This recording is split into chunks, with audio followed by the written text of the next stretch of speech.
ओडिशा सरकार अबकारी विभाग एवं सामाजिक सुरक्षा और भिन्नक्षम सशक्तिकरण विभाग बालेश्वर मिलित सहयोग में आम संकल्प निशा नुहे जीवन अभियान पर आंतर्जातिक निशा द्रव्यर कुप्रभाव और चोरा चालान निवारण दिवस पालित हो जाइछि।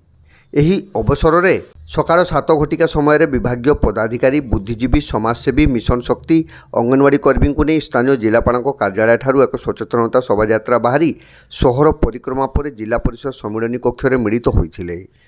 यह आंतर्जातिक निशा निवारण दिवस पालन परिप्रेक्षी में दिवा 10 घटिकार समय जिला परिषद सम्मिलनी कक्ष में आयोजित कार्यक्रम में बालेश्वर जिलार अतिरिक्त जिलापाल सुधाकर नायकों पौरोहित्य एक सभा अनुष्ठित होता।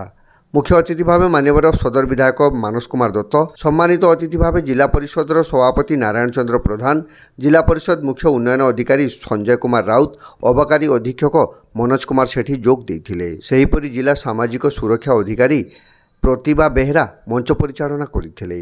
एथिरे सम्मानित अतिथि मानक मध्यरे अबकारी अधीक्षक श्री मनोज कुमार सेठी निज वक्तव्य कही कि निशा एक सामाजिक व्याधि, यार मूल उत्पाटन निमंते जिलार विभिन्न अंचल में निशा कुप्रभाव निवारण निमंते स्वयं सहायक गोष्ठी मिशन शक्ति को नहीं बैठक अनुष्ठित कर सचेतनता कर सरकार पदक्षेप जिले 93% सफल होता प्रकाश करते। जिला मुख्य उन्नयन अधिकारी संजय कुमार राउत अपमिश्रित मादक द्रव्य वर्जन पर सचेतनता सृष्टि करने, तार कुप्रभाव जागृत करने, चोरा चालान संपर्क में पुलिस प्रशासन और अबकारी विभाग अवगत कराइबा, निशा निवारण निमंते शिविर आयोजन करने उपरे गुरुत्वारोप करथिले। एथिरे अन्यतम सम्मानित अतिथि भाव जिला परिषदर सभापति नारायण चंद्र प्रधान निशा ठारू दूरे रही मूल्यवान जीवन को रक्षा करने आमे संकल्प नेबा, गोटे सुस्थ समाज पई सुस्थ मानसिक बोली निज मत प्रकाश करथिले। कार्यक्रम में मुख्य अतिथि मानस कुमार दत्त आज समाजर युवपीढ़ी निशार बलय एणु ए समाज को सुरक्षा पाई माँ मानकर भूमिका अत्यंत गुरुत्वपूर्ण। निशामुक्त समाज गठन में मिलित सहयोग में व्यापक सचेतनता सृष्टि करने संगे संगे निशामुक्त समाज पर आह्वान देते। परिशेष में आंतर्जातिक दिवस पालन उपलक्षे आयोजित विभिन्न प्रतियोगितार कृति प्रतियोगी को मुख्य अतिथि समेत समस्त अतिथिवृंद पुरस्कृत करते।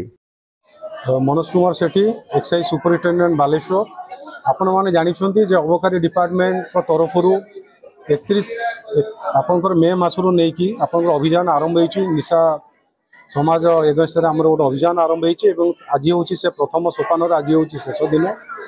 यही पर्यायक्रमे आमर विभिन्न प्रकार आम आप जानते आम अंगनवाड़ी वर्कर हेले, एसएचजी ग्रुप हेले एवं स्टूडेंट हेले, आपण महिला माने हेले, ड्राइवर हेले, आम विभिन्न ऑर्गेनाइजेशन सहित आम ओतप्रोत भाव में जड़ित होगी आम कि ना कि जनईचु एवं सरकार जो वार्ता अच्छी जे समाज को आम निशामुक्त करवा, तो से लगी आम तत्पर अच्छु एवं आम अन्य मानक सपोर्ट करईचु, एजुकेटेड करईचु जे से आमको सहयोग करूँ एवं बालेश्वर शहर को बालेश्वर जिला को आम निशामुक्त जिला भाव में आम गढ़ी तोड़ा। तो सचेतन हो गोटे प्रोसेस गोटे दिन में यहाँ के हेनी, गोटे मसरे किसी हेनी, एथि समय दरकार अच्छी। किंतु मोर आशा अच्छी ठीक यही वर्ष आम जो पुणी आउ थे ये बसवा आपण मैंने देखिए लार्ज स्केल लोक मैंने निशा टू दूरे जाइए। रैली कोठू बाहरिला, को एरिया बुलिला और को माने शामिल होइथिले?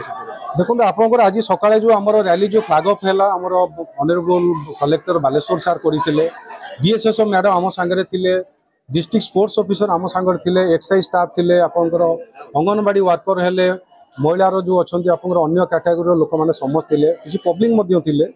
से रैली आपंकर कलेक्टरेट फ्लैग ऑफ होगी आमर सरीला डीआरडीए कॉन्फ्रेंस हॉल रे एवं डीआरडीए कॉन्फ्रेंस हॉल रे बर्तमान आप देखुं गोटे विराट बड़ गोटे सभा होगी बर्तमान यार परिसमाप्ति घटी।